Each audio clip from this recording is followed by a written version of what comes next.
On today's podcast, I am once again joined by Jorge and Dakotah, and we have a new guest, Matthew Lentz, who is a musician and a coworker of mine.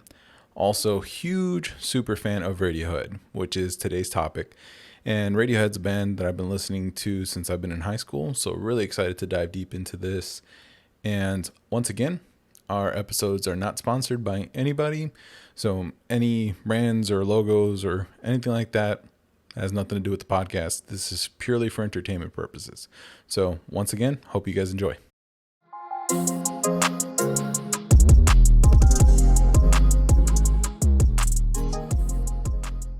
Okay, so Matt, you are the Radiohead fan, uh, and you're the Yes. inspiration behind today's episode.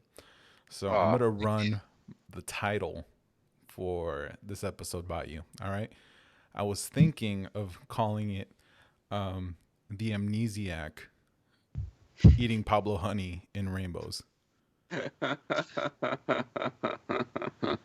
Go for it. Yeah. So I Yeah, I was love it. I was gonna play with something like that. I might add okay somewhere on there, but Yeah, just like a whole amalgamation of them. yeah, yeah. Just Yeah, I've been listening to Radiohead all week in preparation for this. So, yeah, I'm geared up. I'm ready to go. I'm ready to talk some Tom York. yeah, definitely. And so just to kind of introduce you, so do you prefer Matt or Matthew? I've never asked you that. Either's fine. I typically go by Matthew, but I mean Matt is it's fine. Okay, Don't really mind it. cool. And do you have a handle that people want? Like, do you want to introduce yourself to the world right now? Just kind of. I don't really have a handle. Just Matthew Lentz. This is who I am.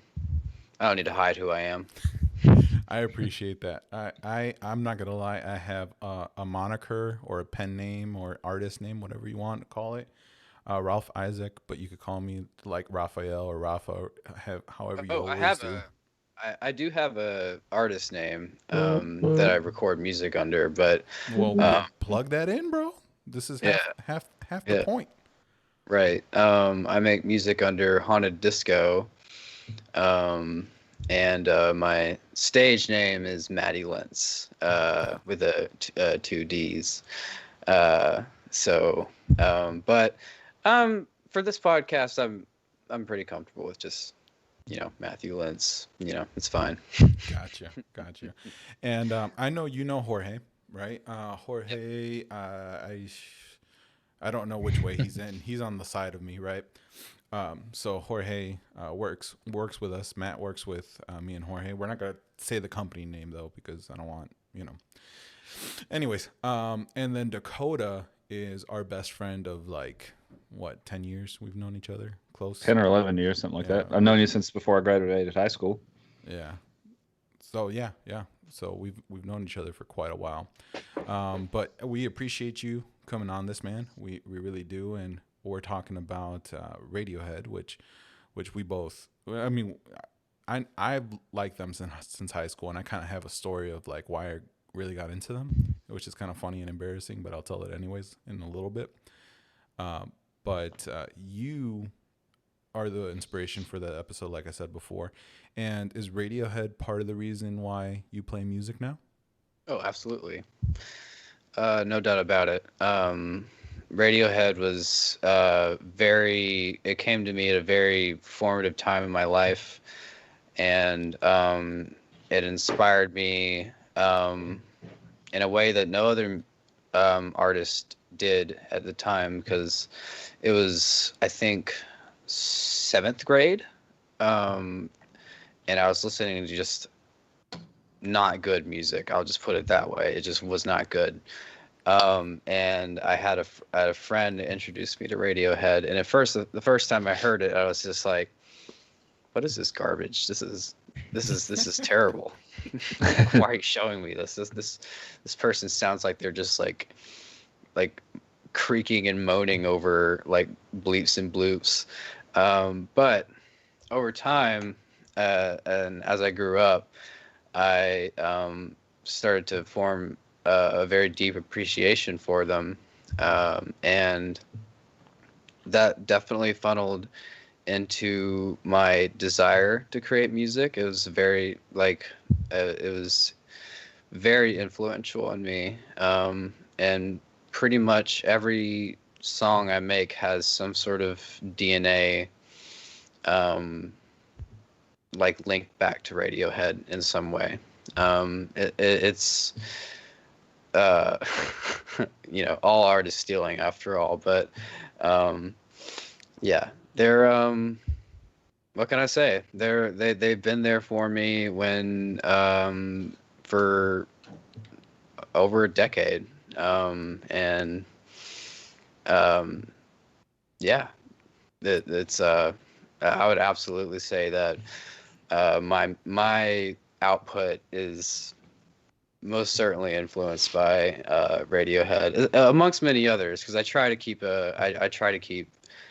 as many other influences, and I try to keep an open mind about all types of music, and I try to let all types of music influence me.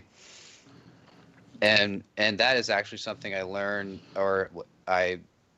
that I learned through the frontman from Radiohead, Tom York, when I was reading an interview from him, and when he was talking about how when his music got stale, he would listen to genres of music that was outside of his, typical, just what he's typically listening to, and find inspiration from that, and incorporate it into their own sound. And so, in more ways than one, I can easily say that they've inspired me. And that's just on the music side of things. That doesn't even touch on the personal side of things. No, I get that.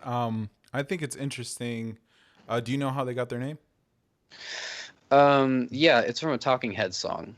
Right. It's called Radiohead, right?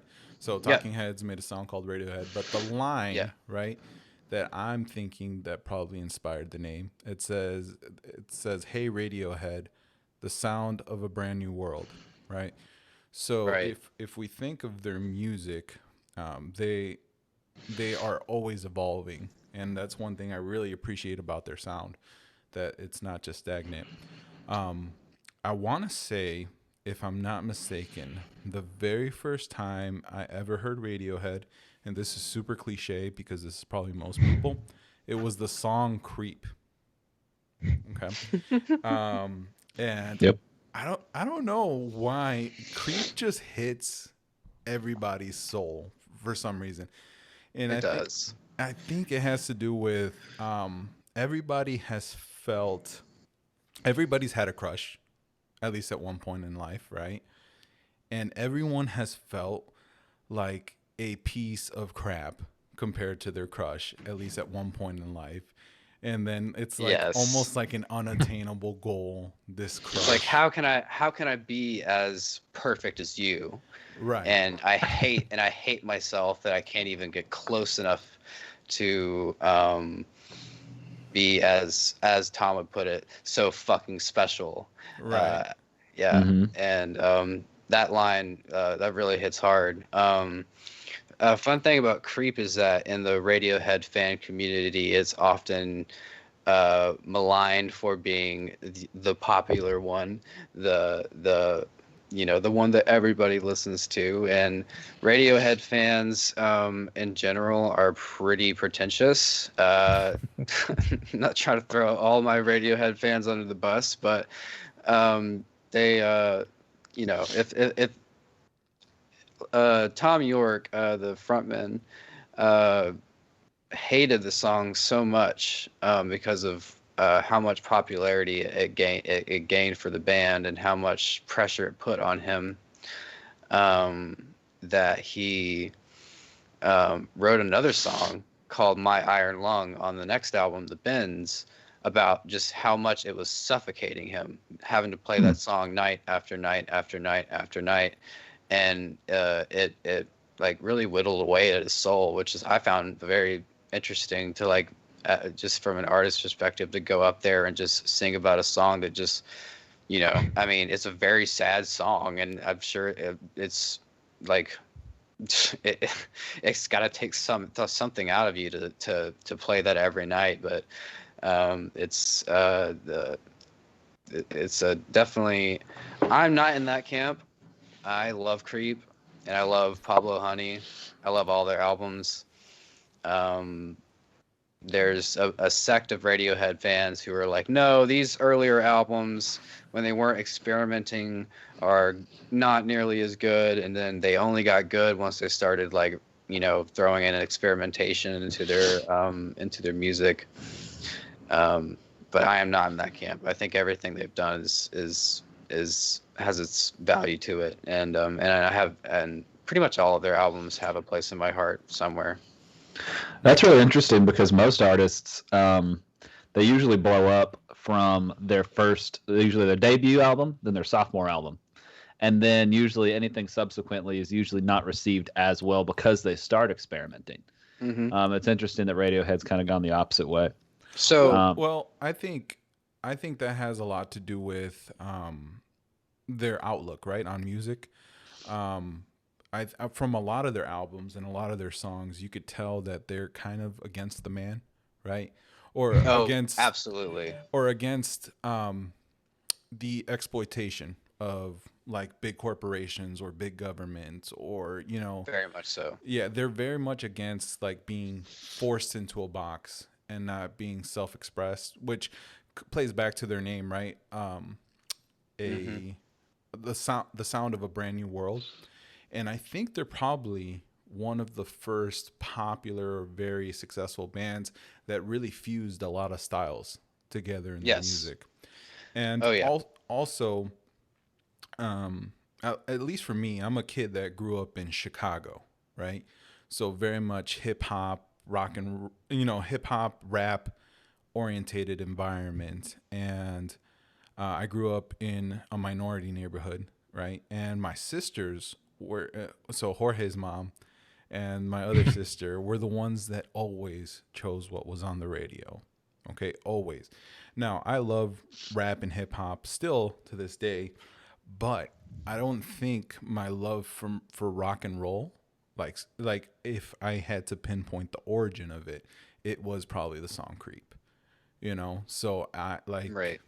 Like that kind of opened up the gateways. Like if you ask me what my favorite musician or like my favorite bands are, or like pieces of music, Logic is up there for recently, and then also Post Malone just for like recent pop music, what I've been listening to recently. But if I look at what I've listened to my whole life, it's Linkin Park, Taking Back Sunday, Emery, a little bit of Nirvana also mixed in there, and Radiohead, because like so my first Radiohead album was Amnesiac. Okay. And Can I just say that is, out of all of their albums, probably one of the like hardest to parse, going into without knowing any context around like the what surrounded the release of that album. And I'll get into that later after you talk about it, but it's very interesting that that's your first. To me, that's like listening to like probably one of their most experimental and off the wall records, and it's not exactly what I would recommend to someone who's like, oh, I like what should I listen to from Radiohead. I would save Amnesiac for a few albums down the road once they've gotten accustomed to a couple of the quirks. Tell me about it. How was it for you? So it's actually a funny story. There was a kid in high school. I'm not going to say his last name, but his first name was Sanner. And I thought this kid was so cool. He was like super artistic in all the school plays, and probably one of the best writers I've ever met in my life. Like till today, I remember like some of like the things that he would write, like as far as like literature wise, amazing writer. So if Sanner, if you're ever listening to this, like, yes, I was kind of a fan of you in high school, which is funny. I ran into him with Dakotah one day when we went to, I think, Payway in Conway. Oh yeah. Yeah, we ran into him, and it's funny because he's kind of a jerky guy. I've heard from other people from high school that like when they run into him, he's like kind of standoffish, like they don't want to talk. And like it's okay. Most good artists are kind of quirky. But like I asked him if he was still writing. He's like, some. But I just thought it was funny that I ran into Dakotah when I saw him. But he told me about Radiohead, right? And he was like a big fan, and he told me that Tom York was an orderly at one point in his life. So a lot of his music is very, very psychological. And it's funny that Amnesiac was the first album that I picked up, like you said, because I think it's their most psychological. It's a very deep view into the self. Here's the thing about Amnesiac, and I don't know if you knew this or not. Time for some Radiohead trivia, everybody buckle in. So when they were off the tails of recording or the OK Computer tour, they needed a new record, and Tom was going through a lot of emotional breakdowns at the time and was really succumbing to just the overwhelming pressure of being a frontman for a band that is escalating far, far higher than I'm sure he possibly ever imagined. And so they went and decided to just throw the rule book out on what Radiohead was and like reinvent themselves through an album called Kid A, which is I wouldn't say it's either my first favorite or my second favorite. I go back and forth on it. And there was so much material recorded for that album that they had enough for a second album called Amnesiac. So Amnesiac is kind of like a part 2 to Kid A. And when I listen to Amnesiac, I always listen to it directly after Kid A because the albums reference each other, actually. It's there's even there's one song on there called Morning Bell that's on each album, and they're different versions, but it's like a link to just the other album. And I don't know, I find that very fascinating that the album came to fruition, and rather than just like drop a bunch of B-sides, they decided like, hey, let's just make a whole new album out of this, and they did, and it ruled. It was I adore that album. Amnesiac has some of my like most like probably influential tracks on there. It's very cerebral. It is not for the faint of heart. Yeah. No, there's some tracks on there. Yeah. It's Packed Like Sardines is such a good opening track. And the weirder cuts on there, like Pole Revolving Doors, are some of my favorite things like ever recorded by them because of just how how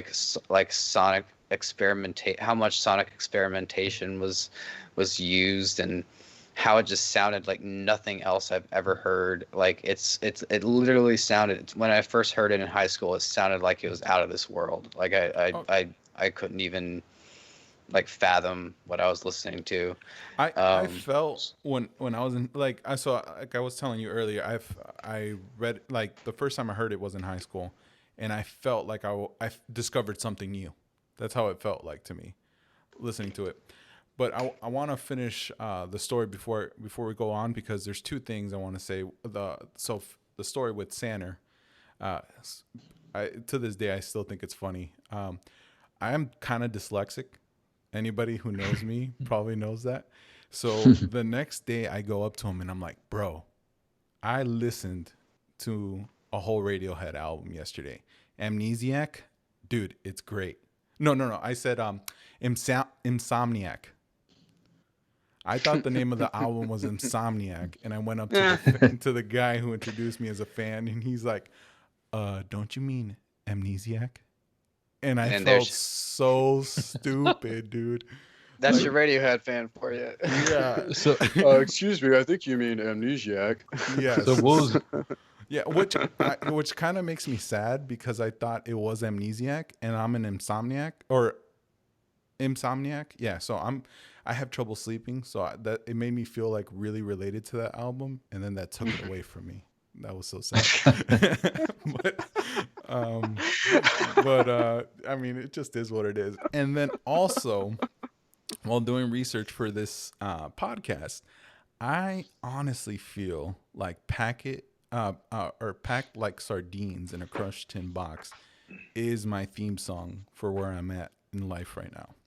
And I'm gonna read really quick a couple lines from it. It says, "After years of waiting, nothing came. As your life flashed before your eyes, you realize I'm a reasonable man. Get off my case." Right? And yeah. I got chills. I love that song so much. Let me kind of explain myself why I feel like that's my theme song. One, it's kind of trippy in your head, right? And also, I feel like I've been really timid most of my life, and I've always wanted to be a writer.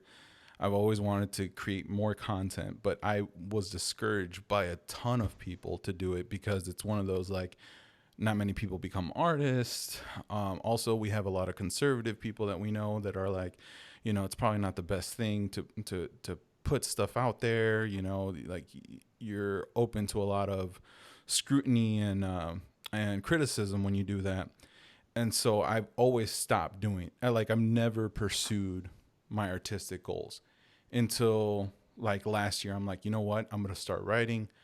I want to start a podcast, and, that's where, Cult Fans Only was born from, and it's kind of like the name also comes like, I'm not going to make anything for anybody other than the people that are going to enjoy it. If you read it and you don't enjoy it and you want to criticize it, that's fine, but I really don't care. It's going to be more for people that actually enjoy what I'm doing. So packed like sardines in a crushed tin box is like where I'm at in life right now. So right. Yeah. I totally get that. I don't know. Oh, go ahead. Sorry. I was done. Don't worry about it. I was gonna say, I don't know if Ralf asked you, but what was your first Radiohead album that you listened to? My first was, I believe, In Rainbows. Yes, In Rainbows. It was released in 2007, and I was initially put off by it because I wasn't really into Tom's voice that much, and I was, I don't know, it just wasn't clicking. It wasn't clicking. But then there was one night, and I'll never forget this night, when I was driving home. Well, not I was driving home. I was a kid, but my friend's dad was driving me home, and we had control over the radio, and we put on a song from In Rainbows called "Jigsaw Falling into Place," and we cranked it up to where the bass was prominent, and I got goosebumps all over my body, just like full like shivers from listening to that song. And I don't know what clicked in me at that point, but it just all sort of fell into place. And then I was like, Nick, you gotta get me some more of these albums. And I had him like burn me some of his albums. Like he burned me a version of OK Computer that was out of order, so I had to go back and like put all the tracks in order.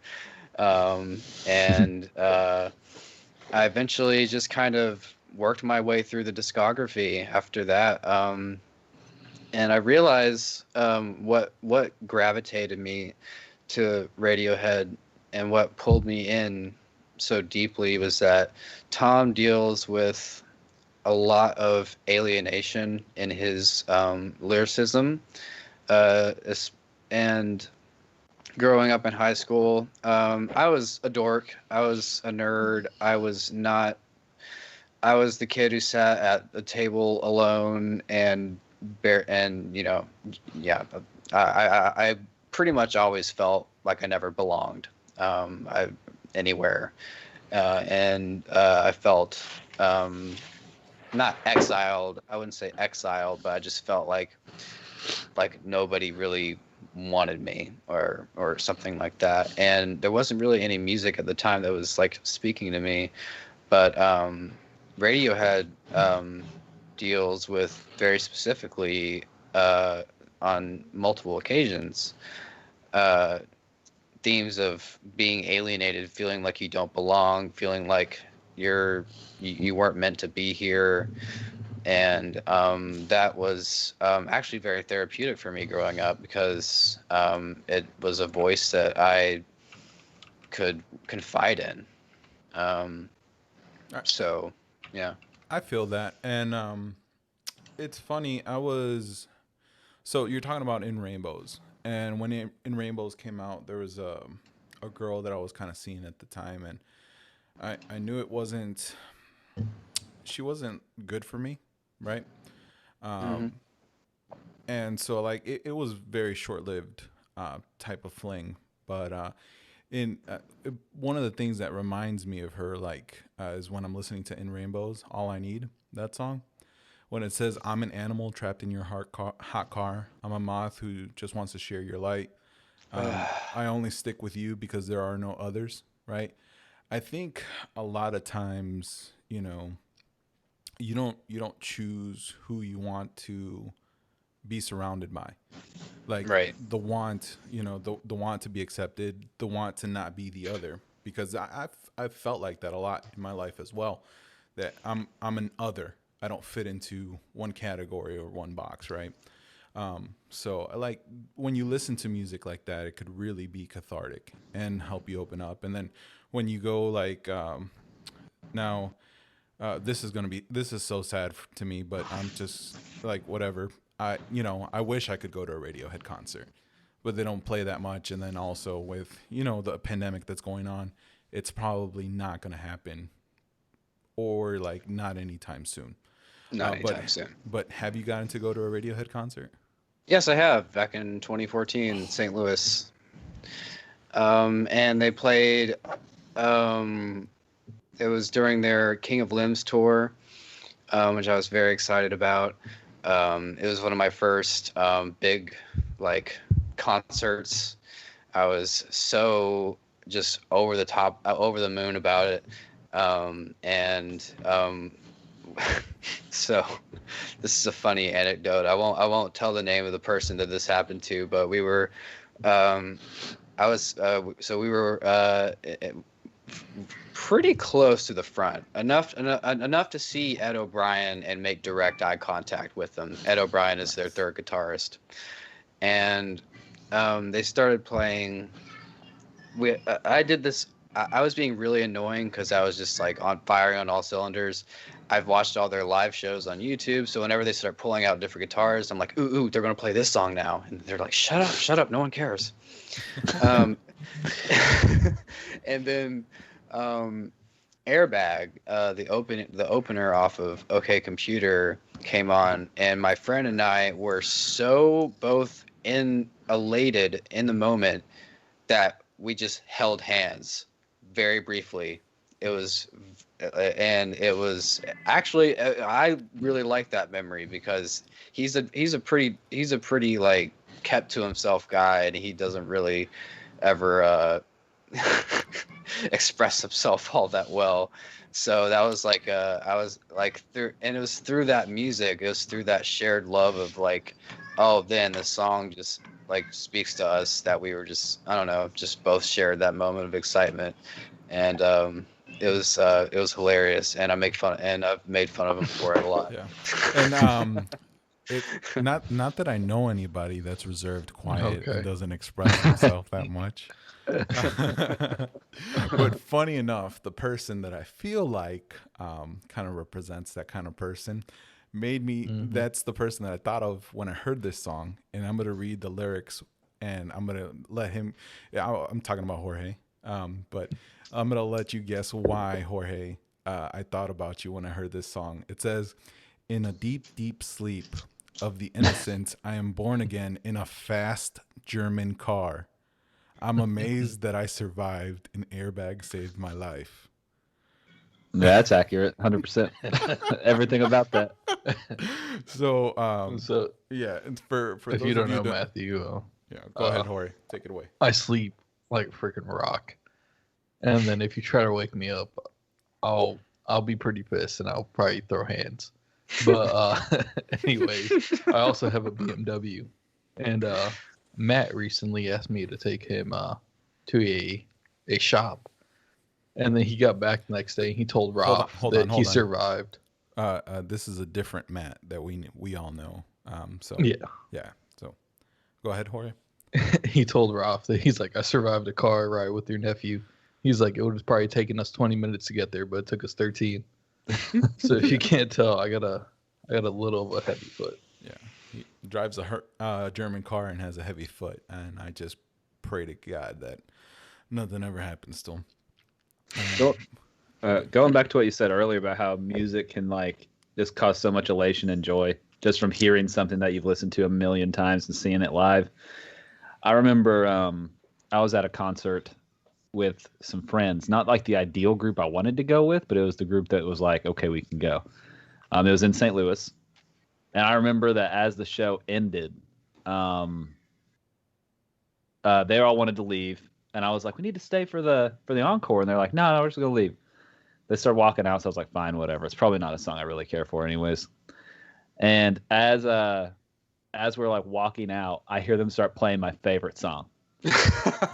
Oh. And I spun a 180. I was like, screw you guys. I'll find a ride back to Arkansas some other way. I turned around and just like took off and ran all the way back to my seats. And I remember like 2 or 3 weeks later, one of the people coming up to me and they're like, we've never seen you move that fast. And it was like there was an aura of energy around you. You were just like, you weren't missing that.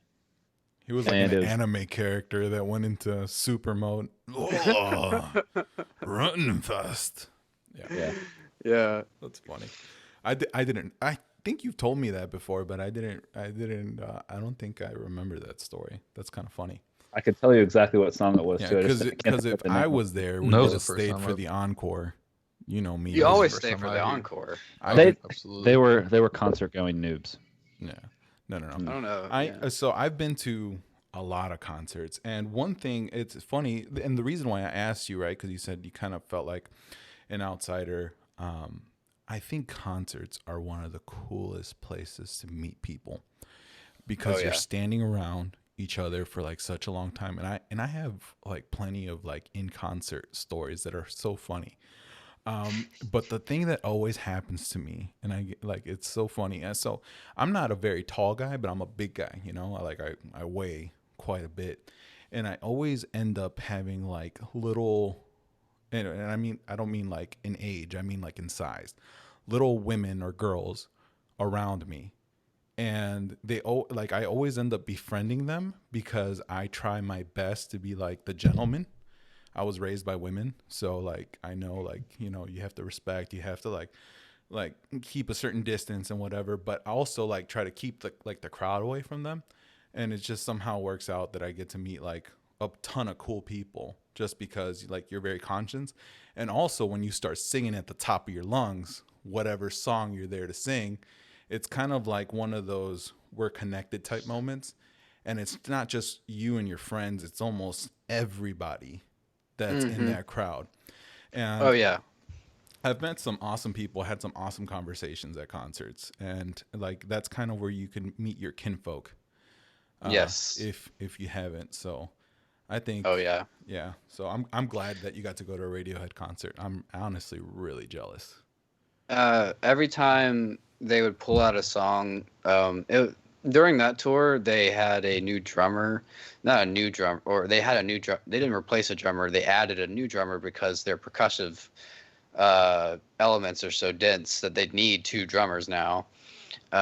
They were playing. I think it was called the Daily Mail. and it's like a little B-side from one of their newer, I think, King of Limbs.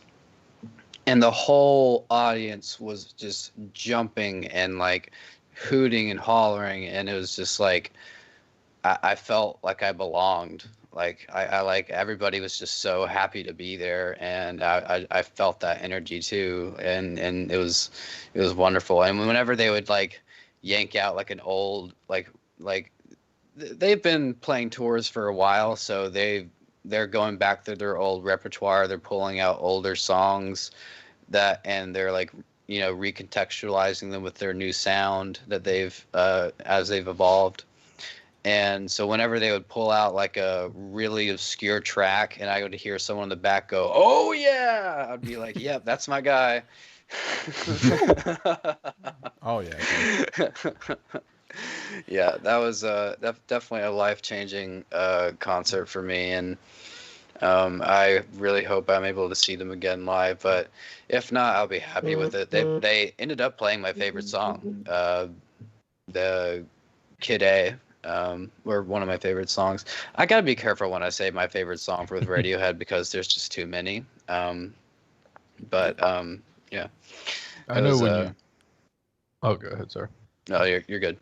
I know when you first said when you first listened to Radiohead, you didn't really like them as much, and you were listening to different type of music. What kind of music were you listening to before you started listening to Radiohead? So I was listening to kind of like, let's say, Oasis, a lot of Oasis. I was really into Britpop, Blur, although Blur is far more respectable than Oasis, so that one gets a pass. Come on, everyone knows Wonderwall, man. Yeah. Anyways, I played one. I have a confession to make. I played Wonderwall live at a open mic before, and not only that, but I played Wonderwall live at a talent show before. So, yeah.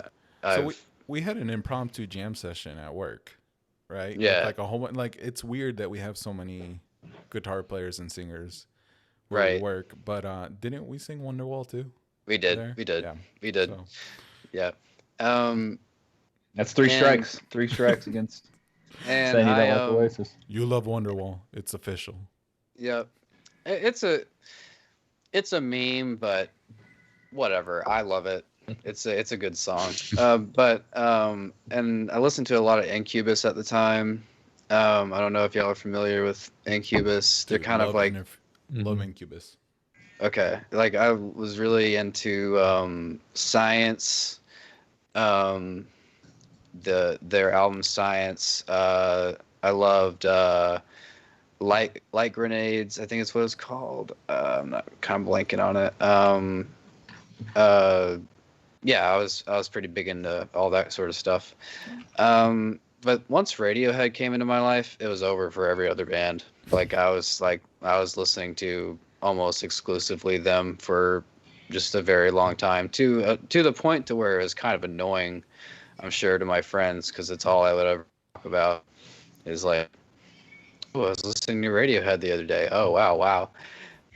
You don't say. What else is new? Yeah, you don't say. Okay. Actually, I have a interesting question, and I think I'm probably gonna ask it anytime we do a music episode. But they say that people really don't try to search for new music as much after they turn 19.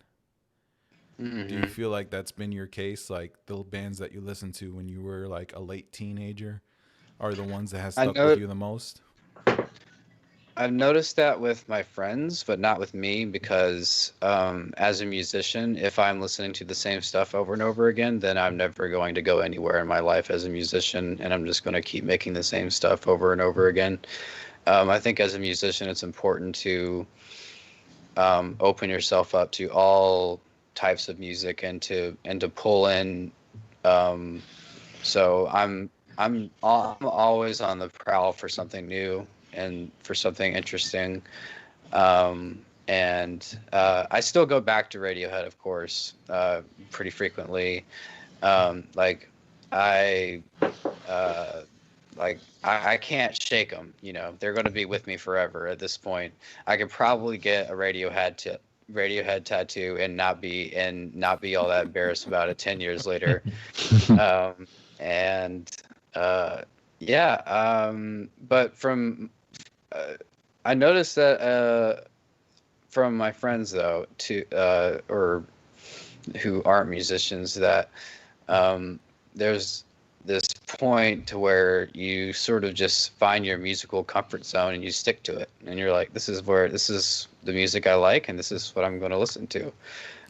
But I kind of like to see music as an adventure, because there's every single day there's hundreds of thousands of albums being put out on the internet, like from indie artists, from bedroom artists like me, from actual top street artists. There's always new stuff coming out. It's a torrential downpour of music, and for me personally, I try to I don't succeed all the time, because sometimes I just gotta go back and fall on the oldies and just in the comfort zone.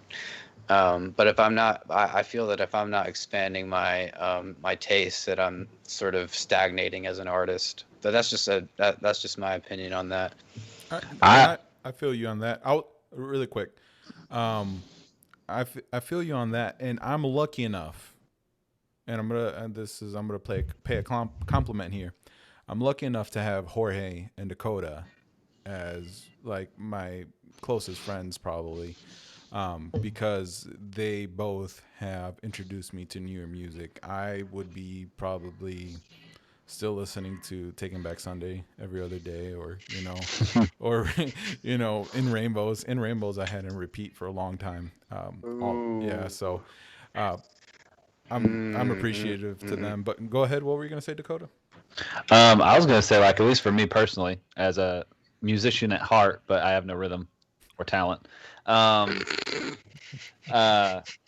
Like all the music I listen to, like almost none of it is from pre 19 years old. Like my biggest influence in years is probably like 21 to 23. And even then, like that music back then is like a completely different genre than what I listen to now.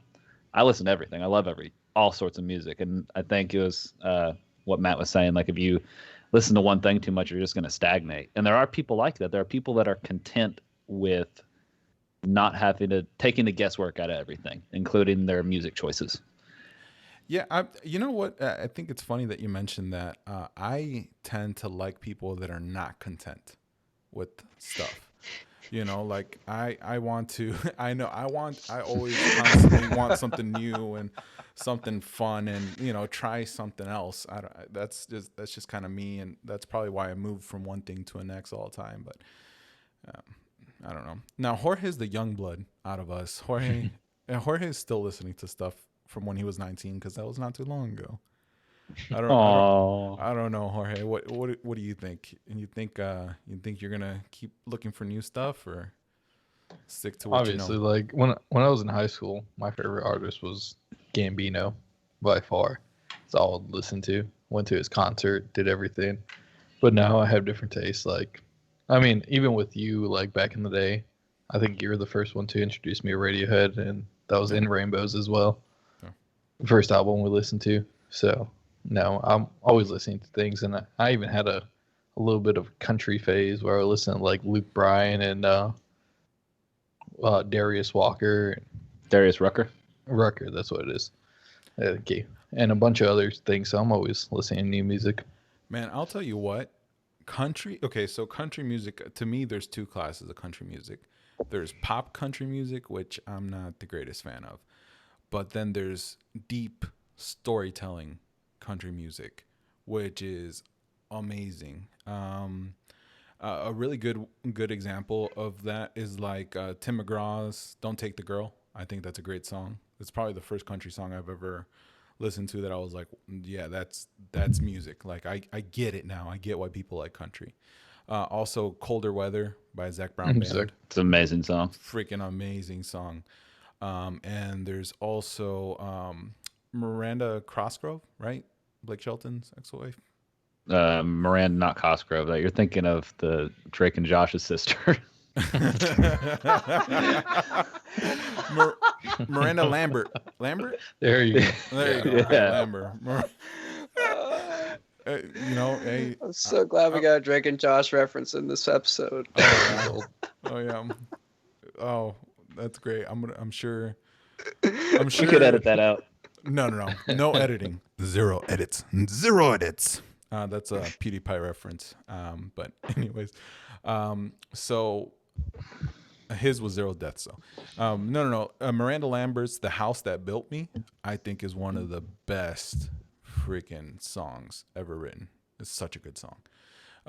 But yeah, like I think drawing from different influences is important, especially if you're a creative type. Real quick,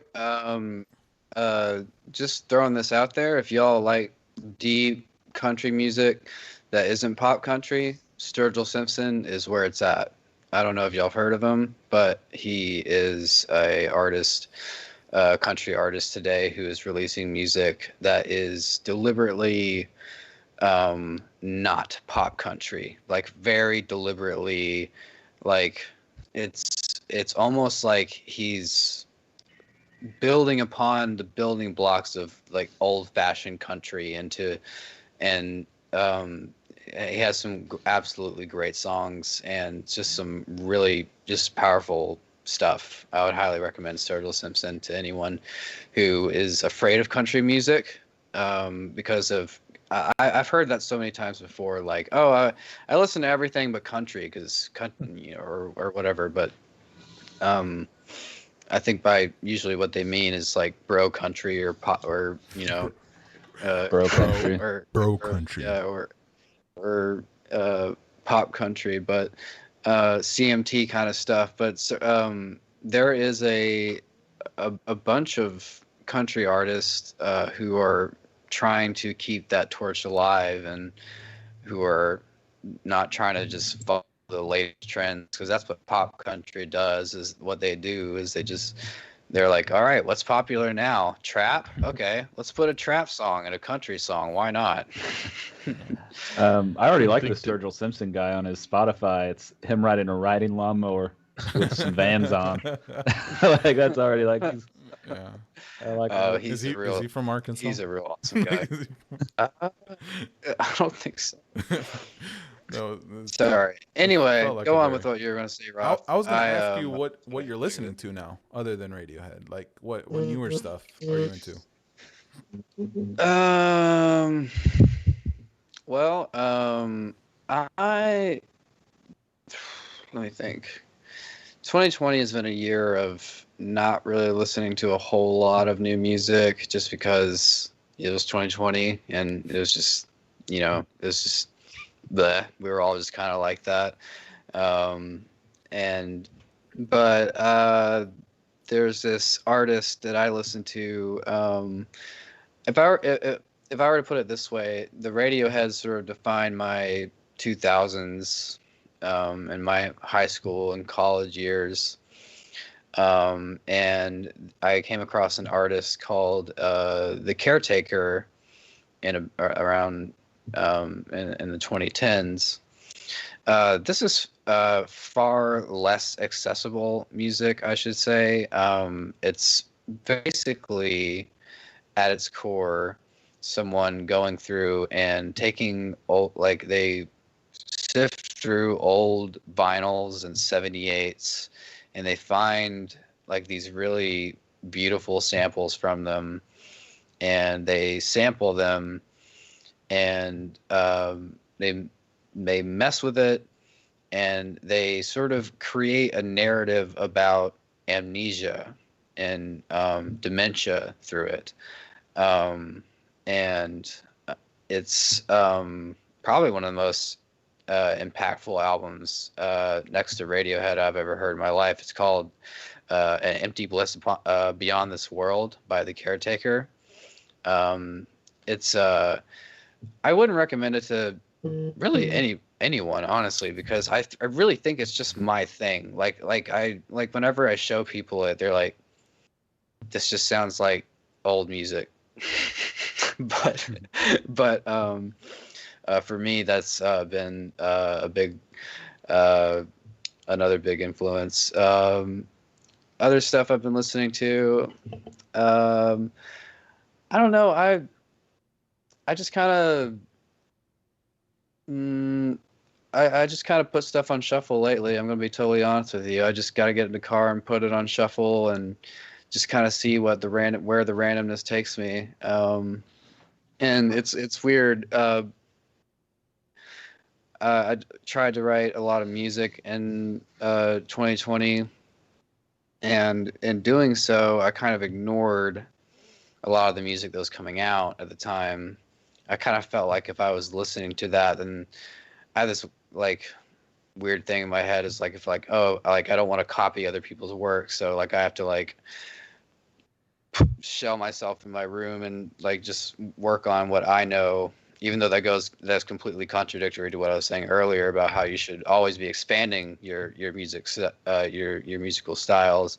Being an artist is living a life of contradictions. Yes, it is. Yes, it is. And so, yeah, I can't say I have been listening to a whole lot of music lately. Podcasts. I've been introducing more podcasts in my life, though, for sure.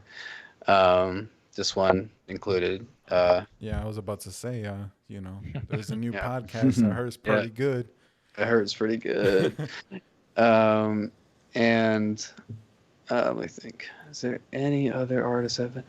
Yeah, I don't think. I honestly, I'm.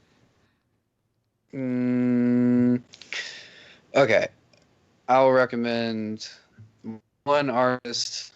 Again, not for the faint of heart. Especially, I don't know how many people are into metal. Anyone into metal here at all? Dakotah just perked up. Dakotah, I just perked up. Okay, that was like his 18th that birthday. was my thing. now, how do you feel about noise metal? It's a specific genre where it's more like noise. Well, it's more like noise rock, but it's very metal influence. It's essentially metal, but is it the Blue Man Group making metal music, basically, or Stomp making music? I've been getting into a lot of what's called noise rock lately, which is, I think, kind of like the next step in rock and roll evolution is, all right, well, how else can we tear down the house? Well, let's just make the most like explosive and like ear-shattering sounds possible with our instruments. And so there's this album called You Won't Get What You Want by Daughters. It came out in 2018. It will absolutely wreck your shit if you listen to it. I would not recommend listening to it on like a happy day. Only listen to it when you're feeling at like the lowest of points. Like if you really just want to just feel the nihilism. Another one, I think it's a girl band. Girl band, pretty good. They just put out an album a couple of years ago that was fantastic. And Black Midi, they're more like math rock, but I don't know. I'm not going to get into all the weird. I'm not going to get into all the weird subgenres of rock and roll because there's a billion of them. I'm not gonna lie to you, Matt. I think that's for every genre. You've mentioned like 10 people on this podcast alone that I have never listened to. But I'm definitely gonna check out some of these. I really am. So why don't we extend that question to everyone though? Like, what have you been listening to lately, Ralf? Me? Yeah.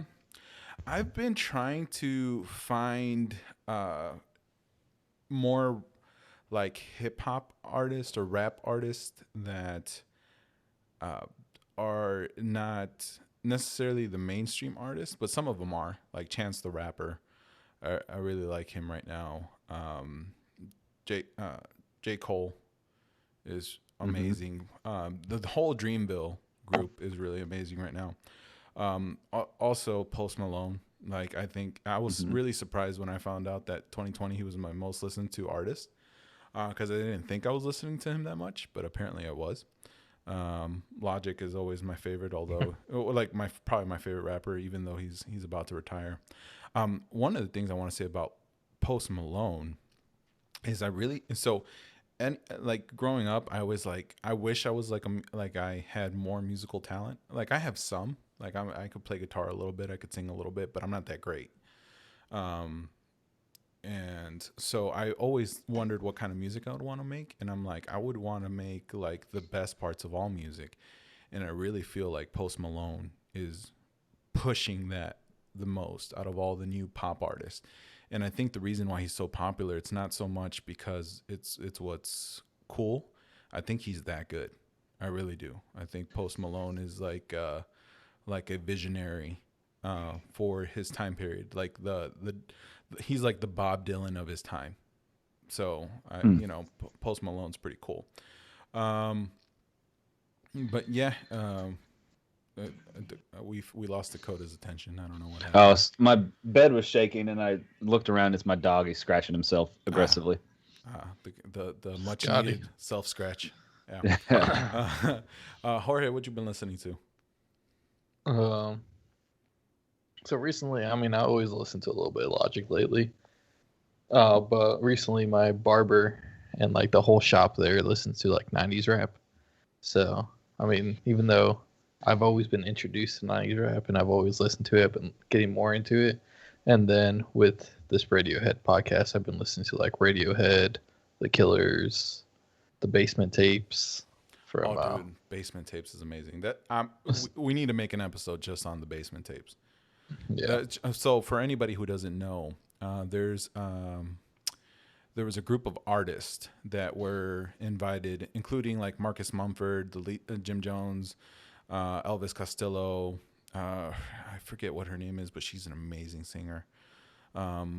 She did like the Forever Young cover with Sam Beam here recently. But a bunch of amazing artists though were asked to come together and cover or write music for Bob Dylan lyrics. It was like a shoebox full of Bob Dylan lyrics that were left in the house that he stayed in during Woodstock festival. And so like they just found all these old lyrics and made an album out of it, and it's freaking incredible.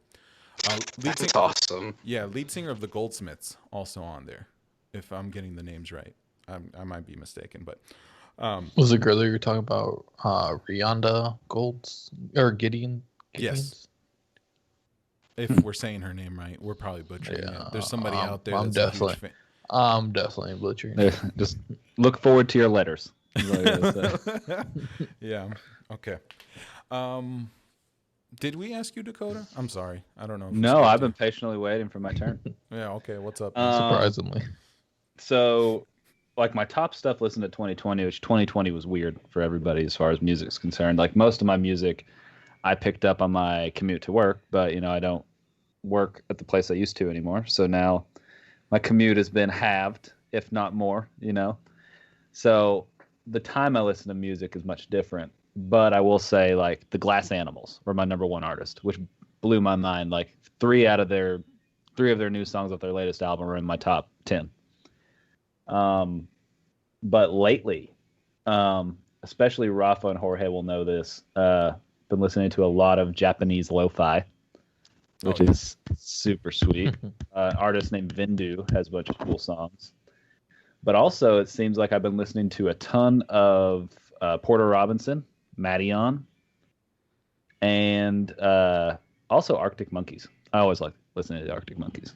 That's awesome. Do you want to know? And then there's some random like good stuff. 4 or 5 Under Oath songs in there too. So yeah, I'm sorry, I couldn't help myself, but that's what I think of. I love Screamio too, though. I mean, it seems like to me the album we all share in common with Radiohead is In Rainbows. Am I right? That's the one we've all heard, right? Together. I have not. But I will listen to it. So let me. I want to mention this In Rainbows quote again. So, Body Snatchers. In the song, he says, Mm-mm. I have no idea what you're talking about. Your mouth moves only when someone's hands up your ass. Ow. And then he says also in another verse, it's the 21st century.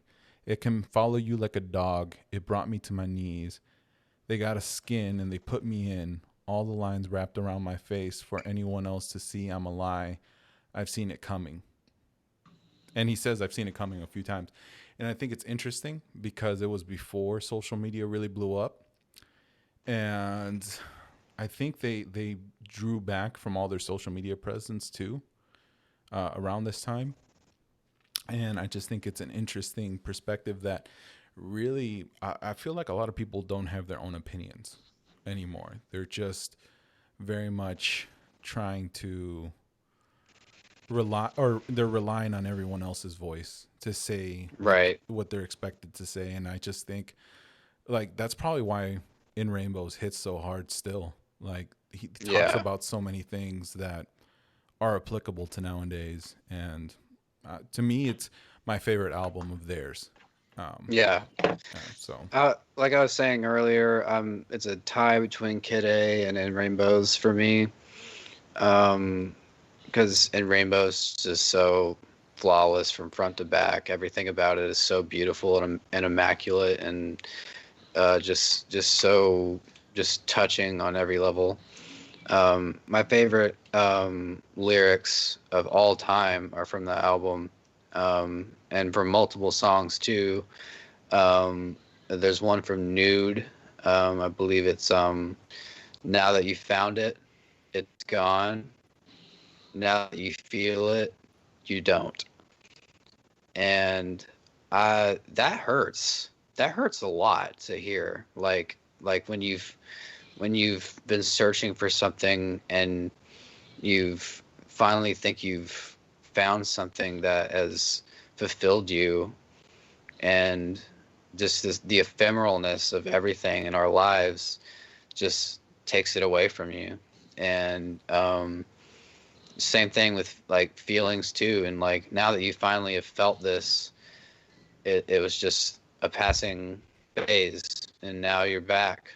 And that, I don't know, that really every time I listen to that, I have to hold back tears because it's well, for one, it's sung so beautifully, and two, it hits really hard.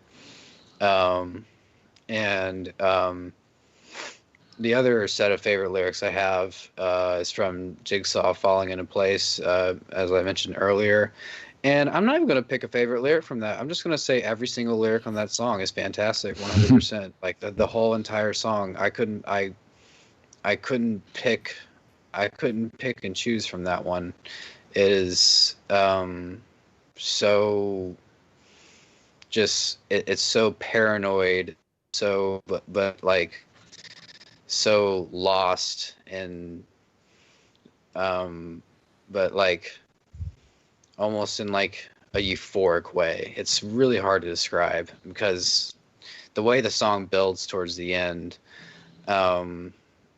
like with Tom's vocals getting more and more ramped up, and like the band is getting more and more like just out of control as they play the riffs, and it's I get chills every single time. I wonder if I can. they're super dynamic, and their whole entire music is dynamic. And yeah, I mean, I feel you on there. That's probably the reason why I like them as much as I do as well. Go on. I was gonna say we've been at it for a while. There's one question that I kind of want to try to end all of these episodes on, and like we'll cater it to each episode. But this episode, since we're talking about music, and why we're fans of it, and really it all comes down to like one question, like why we do this, right? Is do you guys think that the right music can change the world? And that's going to be like my ending question almost for every episode. So, Matt, what do you think? Do you think that the right music at the right place, right time? As in save the world, I'm not entirely or sure. change the world. Change the world for sure. Yeah, change the world, absolutely. Music has that power. I have always believed in music as a form of communication. It is a language that I feel that I understand more than just English sometimes. Like it's a way to craft a feeling, um, or craft a moment or a space or a time, and or just a really deep emotional just feeling that's just like just stuck inside, locked inside of you, and then it gets unlocked when you hear something that like that connects with you. And I think um, that that's why, and that's the main reason why I am a musician myself, is because I have severe social anxiety, and I have, as you could probably have told by this podcast, I stutter quite frequently, and the best way for me to get across an idea is to put it down in music and sort of abstract the idea into, like, I almost view music as like a place that, like, when you close your eyes and you listen to it, you almost feel like you're somewhere else. And I think because of that communicative like language that I think music has, I think that when a song speaks to enough people, I think that something truly good like could come of it, and things have that come from songs that have, like, united people. I mean, we have national anthems. I mean, like, there's it's like I said, it's a language, and it's one that I think a lot of us understand more than we realize.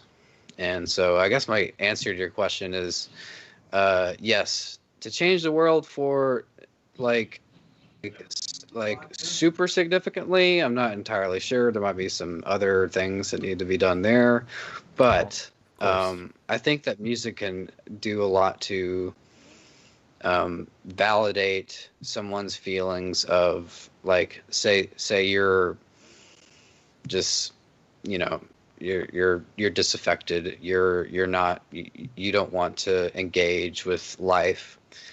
I think music can be something that can help you with that. I think it can help you connect with someone else.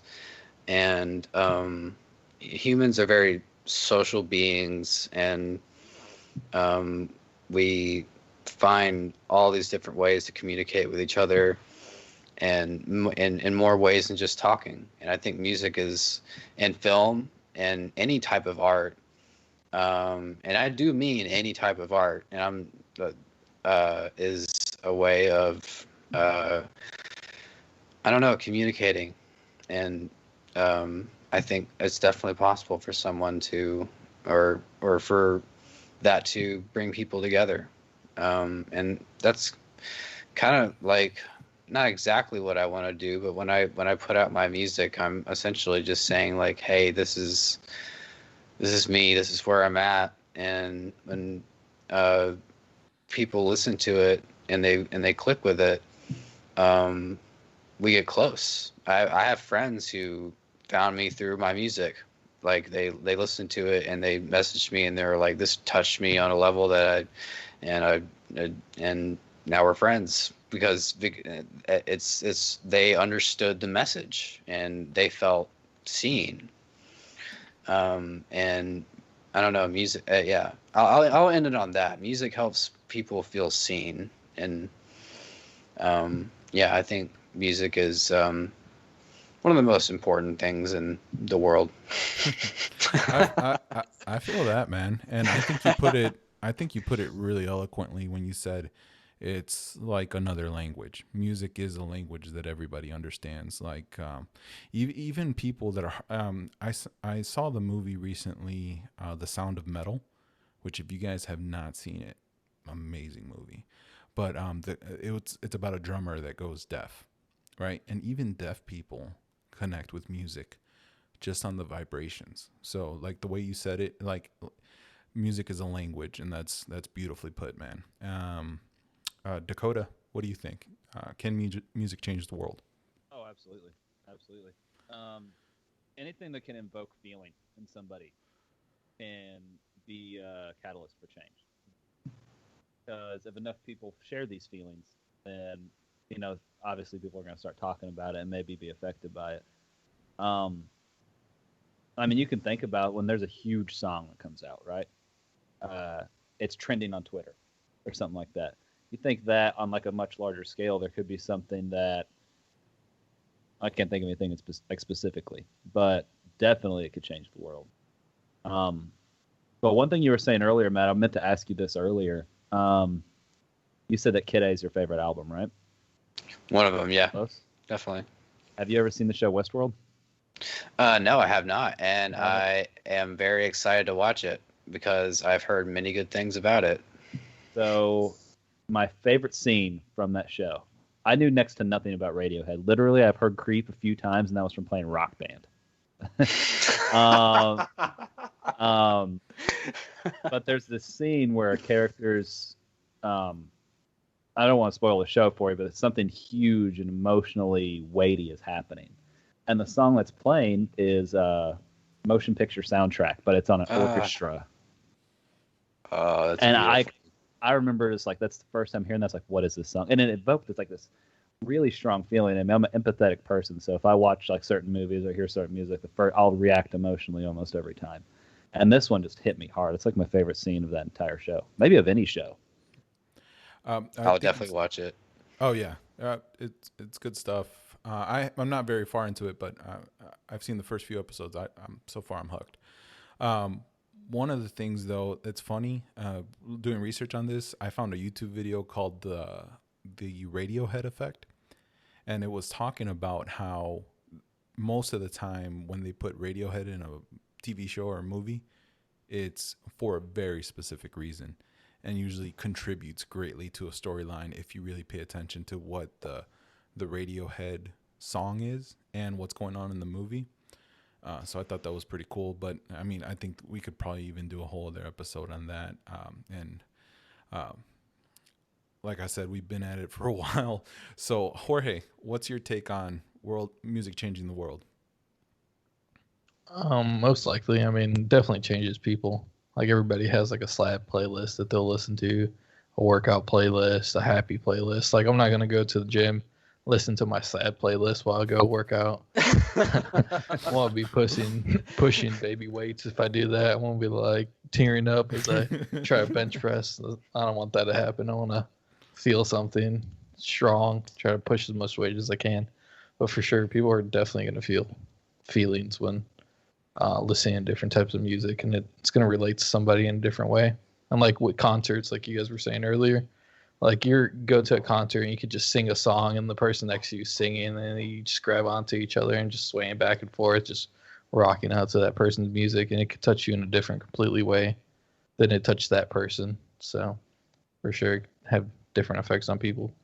Yeah. I've never seen Jorge so hyped. Like, he's a very reserved individual, as you can tell. You've probably seen him at work too.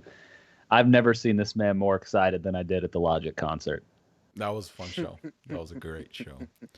And we're gonna probably do that episode here in the next couple of weeks. I'm looking forward to that. Really quick on my point of view on this question, and I think this is probably gonna be like the only time that I'm gonna mention this, unless like I have future guests and they haven't heard me before and they want to know my opinion. But because this is the first time I'm asking this question, I think a really good example is what happened in the United States during the 60s and 70s. The era of love, when all these artists were against war, were against racism, were against so many things. And instead of promoting division and, you know, not doing anything about it. The way they decided to change the world was with peace, love, and positivity, and with unity. And I think it's just amazing how in that time era, there were so many artists that were so brave and said, no, I'm not going to fit in the status quo. I am going to, you know, promote civil rights. I'm going to promote anti-war. I'm going to promote love versus hate. And I think that is something that is extremely missing from nowadays. So for anybody who doesn't know me personally, I'm a very open person. I always, you know, want to be there for people. So, Matt, like you said, sometimes we're outsiders. And I want this, the reason it's called Cult Fans Only, because I want the fan base to feel welcome and loved and appreciated for being fans of whatever it is you're fans of. And if anybody ever needs to talk, anybody, you know, wants to be on the show, wants to talk, even if you don't want to be on the show and you just need somebody to listen to you, we're here for you. Reach out to us. We're more than happy to do that. It sounds like, Matt, you've had a few fans that have done that for you. And I definitely want you to send me some links to your music, because I'm going to put that on the YouTube video.